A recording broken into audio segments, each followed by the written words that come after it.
Começa aqui o MPSP+, que traz como convidado o Dr. Márcio Frigi, que é assessor do Centro de Apoio Operacional Criminal do Ministério Público de São Paulo.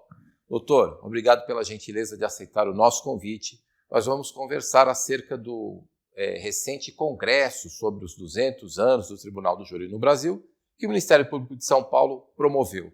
Várias teses importantes foram aprovadas pelos congressistas. Eu começaria, talvez pela que dialogue mais diretamente com o público que não é especializado em direito, que trata do cumprimento imediato da pena depois da condenação. Por que essa tese é importante, doutor Márcio? Vou fazer um registro inicial, cumprimentar a Escola Superior do Ministério Público e a Procuradoria-Geral, com apoio da Associação Paulista do MP, que promoveram esse congresso que foi tão importante para a discussão das nossas teses. Essa é uma das teses que foi aprovada de um ponto extremamente relevante, né?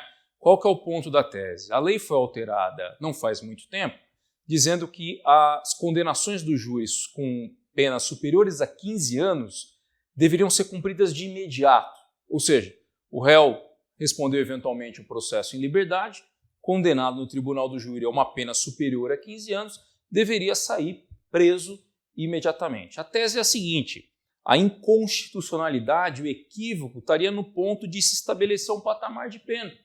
Por que não 12 anos, por exemplo? Não é? Então a discussão é nesse sentido. Não deveria haver um patamar específico, 15 anos ou mais, até porque o homicídio qualificado, de regra, a pena é em torno de 12, chega a 14 anos. Então, muitas vezes, esse patamar de 15 inviabiliza a execução de plano da pena. Não é? Então, a nossa tese é no sentido de que deveria ser afastado esse patamar de tempo, não é? E toda condenação pelo tribunal do júri mereceria um cumprimento de pena de imediato. Dada a condenação, a decisão do júri popular, a pena já deveria ser imediatamente cumprida. Perfeito, mas recentemente, doutor, o Supremo decidiu que o cumprimento de pena, eu não falo nas penas que são originadas no tribunal do júri, mas de forma geral, devem aguardar o trânsito em julgado para que passem a ser cumpridas. Qual é a distinção entre uma pena que tem origem no tribunal de júri e as demais? Exato. O tribunal do júri, veja, é um tribunal popular e vigoram princípios que são próprios do júri, que estão na Constituição Federal. Dentre eles, a soberania dos vereditos, a soberania das decisões. Então, se a decisão é do próprio povo, fonte de todo o poder num Estado democrático de direito, espera-se que suas decisões sejam cumpridas de imediato, um pouco diferente do que se pensa com relação a processos criminais de outra natureza. Aí é a particularidade do Tribunal do Júri. O Tribunal do Júri vigora a ideia de soberania popular, de soberania dos vereditos.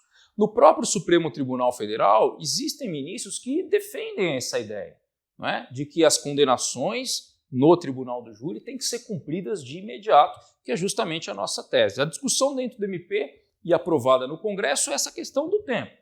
Vamos cumprir de imediato, mas independentemente da pena ser de 15 anos ou mais ou menos. Volto a dizer, o texto da lei aponta 15 anos. A nossa discussão é que isso é incompatível com a própria Constituição Federal, estabelecer esse tempo de pena mínimo de 15 para que as decisões do júri sejam efetivamente cumpridas. Perfeito. E para além da discussão jurídica, doutor, eu acho que fica difícil para o promotor que se empenha ali na condenação do réu, né, no tribunal do júri, assim, conversar com a família, que em muitas ocasiões vê o réu chegar para o julgamento preso e algemado, é condenado e sai em liberdade. Exato. Cláudio, eu tenho 19 anos de carreira, a maior parte desses anos dedicados ao tribunal do júri. E não foi só uma vez que eu vivenciei uma situação dessa. São duas situações, uma, até essa que você coloca como exemplo mais grave, do réu cumprir, como não é cumprir a palavra, mas responder ao processo preso, ser condenado pelo tribunal do júri a uma pena alta e eventualmente ter direito a responder um recurso em liberdade, o que é um contrassenso. Se fazia sentido estar preso durante o processo com a condenação com mais razão. Mas isso acontece e é praticamente inexplicável. Como explicar a mãe, não é, dessa vítima falecida, brutalmente assassinada, uma situação dessa do ponto de vista, ainda que do ponto de vista jurídico, como explicar? Não é possível explicar isso adequadamente. Mas mesmo num sentido de que o réu, respondendo ao processo em liberdade, em alguns casos isso acontece, respondendo ao processo em liberdade, sai com uma condenação de uma pena elevada, às vezes mais de 20 anos de reclusão, e não é preso. E os recursos se arrastam e demora anos para que esse indivíduo efetivamente cumpra a sua pena. Então a família, de fato, não entende. Não é? E eu, se estivesse na posição de cidadão, de um ente querido morto brutalmente nessas condições, violentamente, também não entenderia. Né? Me parece bastante razoável a perplexidade da população diante desses casos. Com mais razão, não é, se justifica, dentro de uma ideia de soberania da decisão popular, de que, uma vez condenado pelo tribunal do júri, que cumpra imediatamente a pena, tem direito aos seus recursos, mas que cumpra desde logo a pena pela qual foi condenado. Sem dúvida. Doutor, o Congresso, que foi um estrondoso sucesso, reunindo promotores, colegas do senhor de norte a sul, aprovou também uma tese relativa à questão dos integrantes de facções criminosas, ou seja, quem pratica homicídio e tem relação com a organização criminosa pode ter a sua pena majorada. Qual que é o sentido dessa decisão, doutor? É uma ideia que vem de uma linha lógica, né? Veja bem, nós temos crimes específicos pelo ato de pertencer à organização criminosa, né? Seja uma organização criminosa mesmo, seja uma associação criminosa, que é uma distinção técnica, não é? Mas existem crimes específicos para isso. Além disso, existe uma causa que aumenta a pena quando o homicídio é praticado em atividade típica de grupo de extermínio. Então a nossa tese é, independentemente do crime específico, ele deve também responder, o assassino nessas condições, que pertence à organização criminosa, deve responder também pelo homicídio agravado pela atividade típica de grupo de extermínio. Então é uma resposta mais dura, é uma resposta mais incisiva, não é, para os crimes de sangue, para os crimes de homicídio, praticados em contextos de organizações criminosas. Perfeito. Doutor, como eu já mencionei, tivemos aqui em São Paulo gente do país todo, todos evidentemente envolvidos com essa questão do Tribunal do Júri, que para quem atua na área é uma verdadeira paixão. Qual a importância que o senhor acha que tem essa troca de informações, o aperfeiçoamento contínuo, né, da formação dos promotores, para que o Tribunal do Júri continue dando as respostas que a sociedade espera? Sem dúvida, o Congresso foi um estrondoso sucesso. Mais uma vez, a gente parabeniza os envolvidos, não é? E eu próprio participei de uma das mesas e tive a oportunidade de falar no Congresso e coloquei a questão publicamente, não é? A importância dessa sinergia entre membros do Ministério Público, até porque as divisões, inclusive entre o Ministério Público da União, o Ministério Público dos Estados, são divisões meramente administrativas, por matéria, por questão territorial. O Ministério Público brasileiro é uno, é uma coisa só.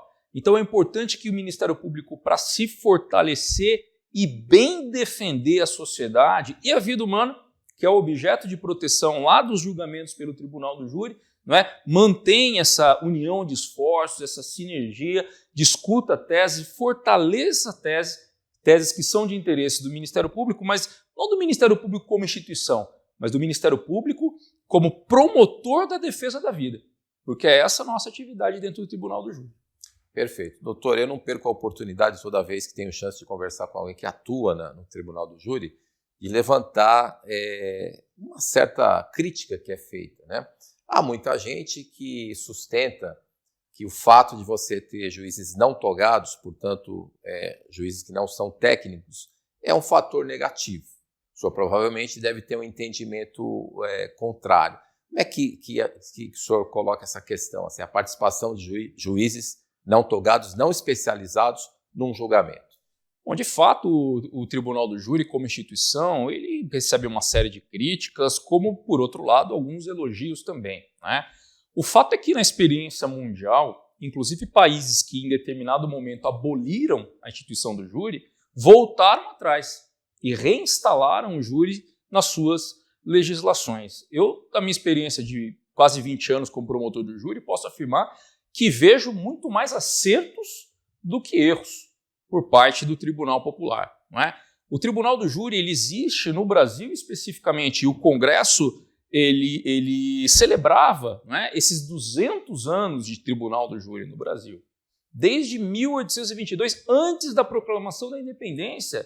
Então o Tribunal do Júri, com seus erros e com seus acertos, é uma instituição plenamente enraizada na nossa cultura jurídica, não é? E é preciso dizer, dentro do artigo 5º da Constituição Federal, portanto, cláusula pétrea, ou seja, só seria abolido o Tribunal do Júri no Brasil por meio de uma nova Constituição Federal que não há nenhum movimento político nesse sentido.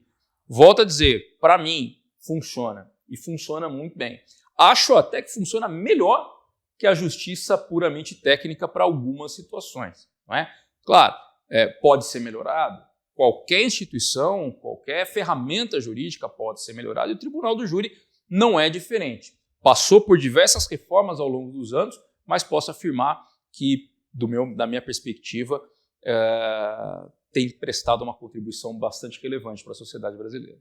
E no cenário brasileiro, o senhor vislumbra algo parecido com o que existe nos Estados Unidos, em que o Tribunal do Júri, ou seja, a presença de jurados, existe em vários delitos, não só nos crimes contra a vida.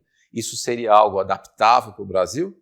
É adaptável, talvez não com a dimensão da justiça americana, que a cultura jurídica é bastante diferente da nossa, não é? Mas a Constituição determina que a competência mínima, ou seja, as funções mínimas do Tribunal do Júri, se restringem aos crimes dolosos, ou seja, intencionais, contra a vida humana. Não é? Homicídio, participação em suicídio, infanticídio e aborto. Mas nada impede que esse leque de competências, de atribuições, seja aumentado.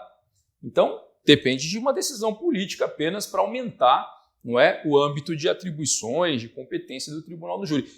Particularmente, acho bastante interessante. Por exemplo, eu gostaria muito de ver a sociedade a julgar crimes envolvendo a administração pública, como corrupção ativa, corrupção passiva, por que não lavagem de dinheiro, não é? E parece que seria um tipo de demanda que a sociedade saberia apreciar com bastante cuidado. Perfeito. Quem sabe no próximo congresso esses temas estejam aí na mesa, né, doutor? Agradeço muito a sua gentileza, o senhor que nos contou aqui que tem 20 anos de Tribunal do Júri, então 10% da história, né, do Tribunal do Júri do Brasil, completou 200 anos, tem a sua participação. Doutor, muito obrigado mais uma vez e até uma próxima oportunidade. Eu que agradeço, cumprimento a todas, cumprimento a todos que vão ter oportunidade de acompanhar aqui essa entrevista e que seja útil para disseminar ainda mais a importância da cultura do júri aqui no Brasil. Mas o agradecimento principal é para você que nos acompanha. Até a próxima edição. E aí, você gostou do programa? Não se esqueça de se inscrever no nosso canal, youtube.com/mpspoficial. Aproveite e siga também o MPSP nas outras redes. Instagram, MPSP_oficial. Twitter, MPSP_oficial. E Facebook, MPSP.oficial.